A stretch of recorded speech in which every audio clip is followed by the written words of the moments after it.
ஏய் போலாமா?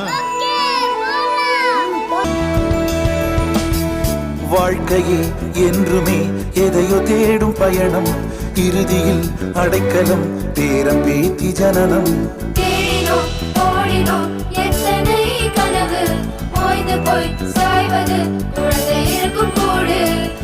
இதுதான் சுகமா கடவுளின் வரமா, கண்களின் கண்ணீர் தாலாட்டுமா?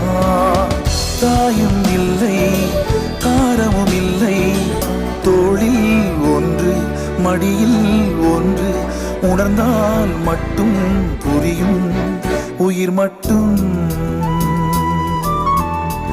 இது போதும். வானம் பறந்து பார்க்க ஏங்கும்